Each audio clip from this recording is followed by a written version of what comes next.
Why am I recording? We're doing a pre-video like we always do.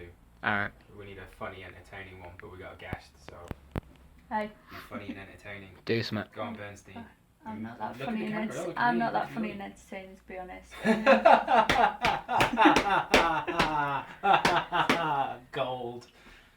That'll do.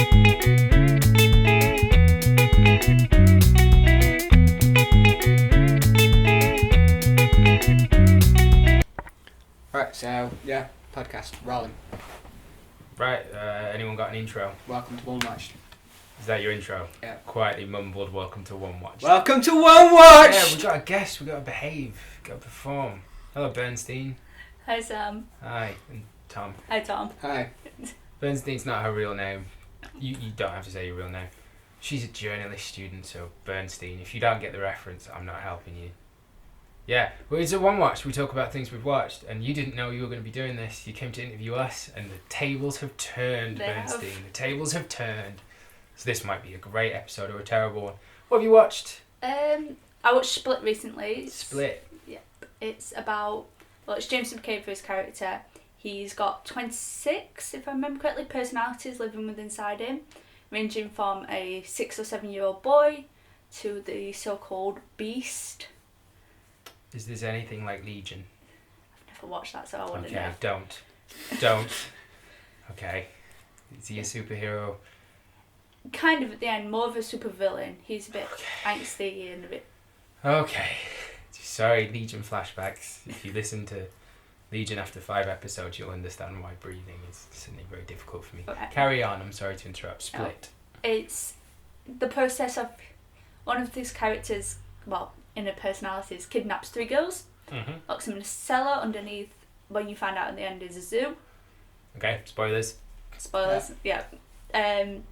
He then goes on to release this inner beast that over half of the personality has been keeping down, other than the main 3, including Hedwig, who is the 7-year-old child inner personality, who then takes control, releases the beast. The beast is this big bulky version of himself, who has got personalities of the animals from the zoo up above him. That's why he's a bit mental, and Okay. he kills his psychiatrist and 2 of the girls. Well, that's the whole film. Not gonna watch that. No. Would you recommend it? I would. It Sounds mental. is. It's mental. It's more psychological Yeah. than scary. It's meant to be a thriller, but it's not like scary to watch. It's when you think about the behind it that it's Right. terrifying. So I know nothing about this film. Tom, you heard anything about this? No. Right. Is it English language or foreign? English. English. American? Is James McAvoy American? James McAvoy. That's him. James McAvoy. Yeah. Jamie McAvoy is English. Yeah. Does he speak with an English accent or American or? Bit of both. One of his Is he is a meant bit to say- American, Right. but one of them's a bit English, but mainly American. I think Hmm. it's set in like Central Park, kind of New York area. Now with the zoo, giraffes? Yeah. Because I can't get my girlfriend to go to a zoo if they ain't got giraffes. They're her animal. There's giraffes and everything, but you tend to see more of the lions and the more vicious animals. 'Cause Right. That's what the beast tends to Yeah, copy. The big cats. Yeah. They're cool. I'm not saying they're not cool. It's just they're not giraffes. No. You know? Plus you can get little cats at home. You can't get little giraffes. No, exactly. No. Yeah. You get giraffes or giraffes. Like, Yeah. that's it. You can't, big cats, you can get a normal cat that looks like a big cat, smaller, doesn't kill you. Great stuff. Sometimes you know that person who's got a really long neck. Yeah. Right? Yeah. And sometimes it's like you look at them, you just see a very long neck. Like you look at a giraffe, suddenly that guy's neck or girl's neck doesn't matter anymore. No. You know, suddenly you're like, what? You're not even trying. Yeah. Fucking giraffes. Sarah Yeah. loves them. Yeah. Anyway, show Split. Yeah. Do you know it's directed by or anything? Okay. No. And how is Jamie McAvoy? Because he started very, very well in life and his career, and then he did some roles that were perhaps not. It felt like maybe he was resting on his laurels a bit. Not that he doesn't need to, Yeah. because he's made enough money that he doesn't have to push. But is this quite a performance or? It's a performance. There's so many different characters that he plays that is in Mm. it. It's like some of the times it's so believable, but it's actually like this person, and then it goes to this other person. And it's not like it's 3 or 4 of them are women. Yeah. But obviously he's still himself, but it's so believable as a woman. And then one of them's this like really flamboyant artist. And the contrast between the characters, it just shows how good of an actor he is. Okay. But yeah, he did Cool. well in it. That sounds really cool. I'm going to look into that. And was it the cinema you saw it? Yeah, it came out about 4 months ago. Oh, okay. Might have missed that bell. Yeah. Yeah. What cinema did you see it in? I went to Cineworld in... Cinema. Okay, so it was a mainstreamy Yeah. cinema film thing. Miss me, but I'm old, man. We need kids like you around to keep us going. It's a good film. You recommend it? I would. Anything else to say about it? Anything you'd like to... Um, Sounds fucking hype.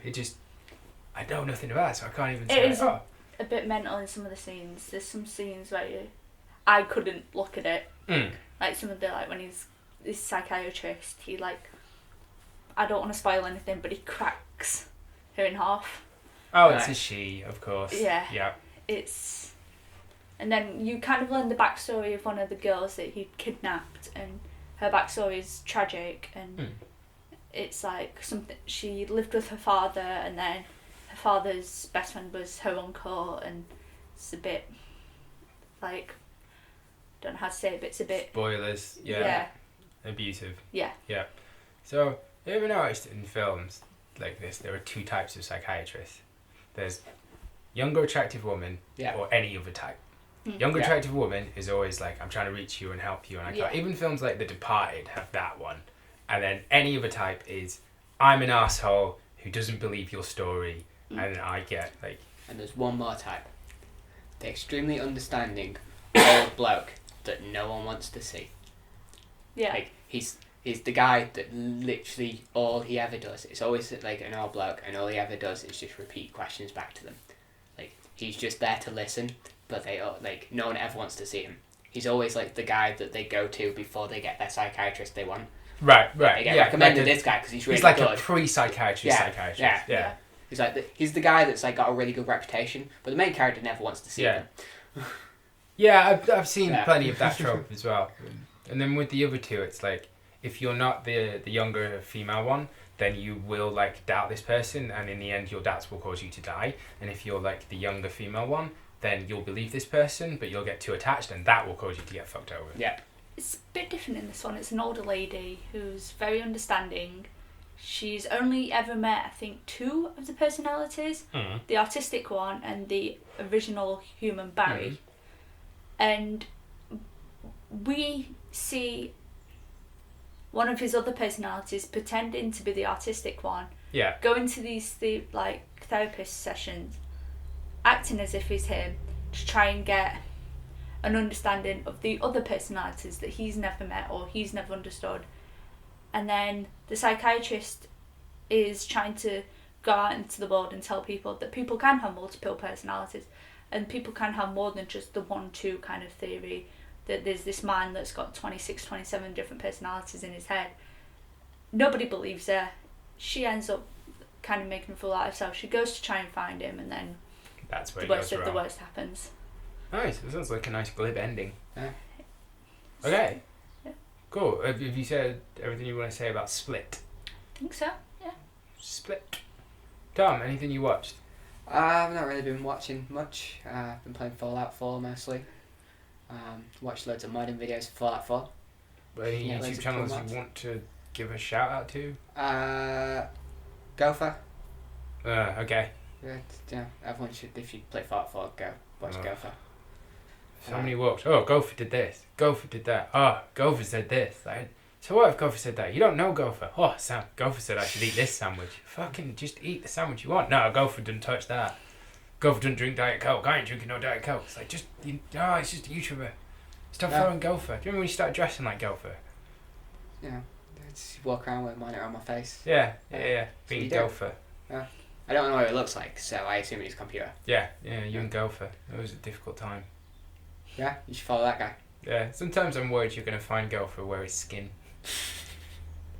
Some of that might be lies. So I might have exaggerated a little bit there. Cool, I got 2 things then.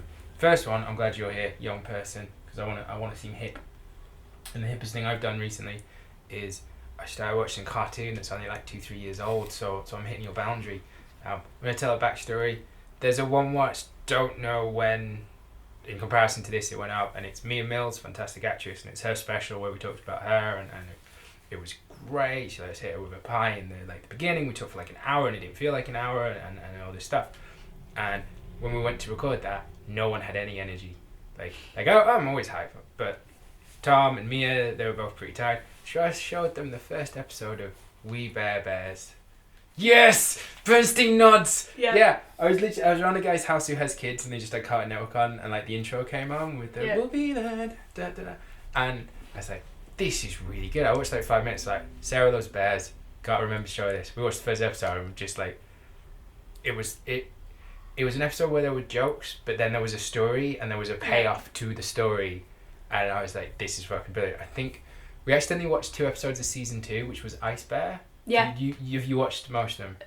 My cousin watches it, so I watch it with them. It was Ice Bear's sort of backstory, getting raised in the Arctic by a Russian guy called Yuri. That was amazing. And we watched 18-20 of it. It's one of the best cartoons I've ever seen. And sometimes there are entire episodes where it's not that funny, but it's still gripping. Yeah. It has all these touching moments. It's about 3 bears. They're brothers.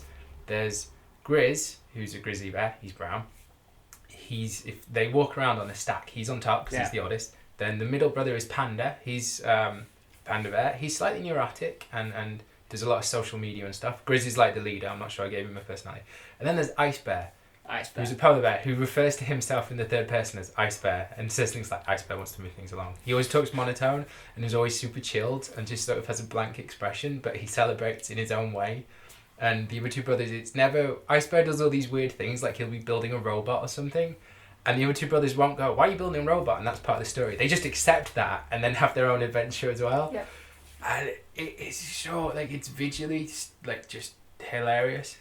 The guy who wrote it, he quit Pixar to make it, and it's really weird that it's a really traditional cartoon, whereas Pixar's obviously CGI. Yeah. But it's got the theme song alone gets you energetic, and then I just love this cartoon. It's a good show. It's a very good show. And it's one of those that little kids can watch, but adults can watch. I think Cartoon Network's got into quite a habit of that. There's a couple of it's on Cartoon Network, isn't it? There's a couple of the shows on there that my brother's about 4 years younger than me. He's 14, and the shows that he watched when he was younger, I now watch anyway. There's Adventure Time, and there was Gravity Falls, which are good for little kids, but we've also kind of got that backstory and stuff that little kids won't quite get, but they'll watch. But as an older person, you can see, the meaning behind it. Yeah. There's jokes and there's enough for you as well. Yeah. There's something about someone called Gumball. Yeah, the Amazing Adventures of Gumball. Yeah, my friends who roundabout way introduced me to We Bare Bears always bang on about how I should watch Gumball next and stuff. But there's so many We Bare Bears to get through. It's just an amazing cartoon. And Tom, it got you fucking hyped. It got you and Mia back up to energy. Yeah. Yeah. It's a good show. I've only seen 1 episode, but it's a good episode. I know, but it was the first episode because there's, like I said, it has a story that pays off at the end, and there was a bit where me and my girlfriend when we watched it had to wind back, and then you guys I was a bit worried at first. There wasn't laughing, and then there was a bit of laughing, and then trampoline. That's all the hint I'm giving. I want no spoilers for We Bare Bears. And then voice went, and then the bit happened, and both you and Mia were laughing out loud, and I was like, I'm so glad. Was that the very first episode? That's the first episode, yeah. I really liked that that's the very first episode. Straight in, no messing. Yeah, they didn't mess about trying to origins or story. No, straight in. This was the show. Because I assumed it was a middle one. But I followed it all. I knew who people were for it. Yeah, Bernstein. Yeah. Anything to add about We Bare Bears? Just because. No, like you said, I do like the look of it. It's very simplistic, but it's also join in, and there's so many cartoons out there that are way over the top that don't need to be. And it's just so plain and easy to watch, but it's good storylines. So good. I can't recommend it now. I recommend it to everyone. It's genuinely I'm genuinely loving it. Okay, and the other thing is it's a watch as in it's a YouTuber, but she's not a YouTuber. She's an artist and a comedian who has a YouTube channel that has some great stuff on that Tom introduced me to. Her name is Beck Hill. Yeah. Bernstein, because we've done your youth orientated cartoon stuff. Now we're on to She is Australian, but I think she's based in England. Possibly, yeah. Because she has like a recurring pun night and stuff. She does a lot of very elaborate kind of drawings that move, and Tom introduced me to her. It's a song about dinosaurs. Yeah. By Jay Foreman, I believe is the singer. I believe so, yeah. Which we're going to show you after we've done great. it. And the visuals that she puts, sometimes it's like a diplodocus stomping, and the way it went, like it's a great chirpy little song with the art just goes with it. Like her art is very, like, it's quite unsafe, and there's a bit of crass or a bit gross stuff in there as well. And she recently did one, I'm going to say it the wrong title, but Je ne regrette Rio or something.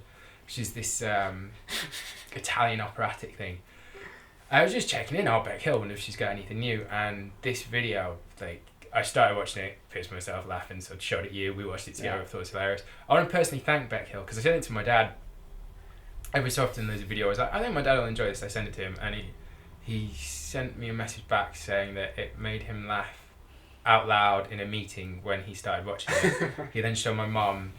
My mum watched it back 3 times back to back, and then sent it to her entire art class. Nice. Yeah. So I'd like to personally thank Beck Hill for like giving my parents a good laugh, like laughing with it. It's so. Yeah. She's quite funny anyway. Like I watched a few of her stand-ups, and they were like. They incorporated art in a good way. I don't think it always hits with an audience as well as like the YouTube bit. It's very like it's all puns. So it's, if you recognise the pun, I love puns. you'll see it. If you don't recognise the pun, then you'll be like, "What's she saying?" Yeah. Like She does a pun night, and it's literally just comedians come and it's just non-stop puns. And so the reason she came up for that is she would tweet puns. It's a good pun, like you gain followers, a bad pun you lose. And she has a thing every like football tournament. She tweets the same joke after a match. So say England played Poland and England won. She'd go, why couldn't Poland light the birthday cake? Because they lost the match. And she would tweet the same joke after every result in a tournament. I was like, she's quite anarchic like that. Some of her videos are like, there's one she does charades. And there's always like a gimmick to the charades. Like one she's in a shower in a wetsuit, one she's trying to cycle. And it's like, if you guess the charade, you can suggest what she does in the next video. I think she stopped doing those. But there's other good stuff on the YouTube channel, but the art video stuff, particularly those two I mentioned, like they're just timeless, like great little videos. She's very, very talented artist. And Beck Hill, the YouTube channel, just YouTube Beck Hill. Going on artists, I have a YouTube channel that I think you'll like. He hasn't posted in about 6 years, called Felix Colgrave. Felix Colgrave, okay. He does weird artsy videos that like are drawings, like animations. They're so trippy. They're like my lecturer Tommy, who's not working anymore with the college. He showed him it's because we do graphic design on Fridays. They're insane. They will blow your mind. They're like there's one called Elephant's Garden that is most popular. It's the most mental thing I've ever watched. We'll check him out. Yeah. It's good. Felix Colgrave. Yeah. Okay, so Beck Hill, Felix Colgrave. There are links to their channels in the description. Although they're probably way bigger than us, so it'd be interesting if you accidentally find us, from looking for them, go to them. Personal thank you to Beck Hill. We Bear Bears is fucking amazing. Felix Colgrave is a YouTube channel I'm going to check out, so there might be a one watch where me and Tom come back and go, what the fuck was Bernstein talking about? And it could be a Legion moment. And Split. Good film. And Gopher. Play Fallout. One time I went into Tom's bedroom and it just was the word Gopher in like scrawled font just all around, and then Tom, all he was wearing was a sheet with Gopher written on it. I was like, Tom, you've been watching a lot of Gopher videos. He goes, only 600. It's like, Tom, you need to come out of the room. He's like, I can't, I need to watch more Gopher. We had to shut the internet off in his house. Yeah. Bad times. Yeah, we got through it though. Yeah. I had to take a break from the internet after that. Yeah. I don't blame you. It's easy to get into a loop of just watching the same YouTube. Yeah, but sadly it's never our YouTube. Anyway, let's go. Let's end this. Right. Thank you very, very much, Bernstein, for turning up and being a guest. Much appreciated. Tom, thank you.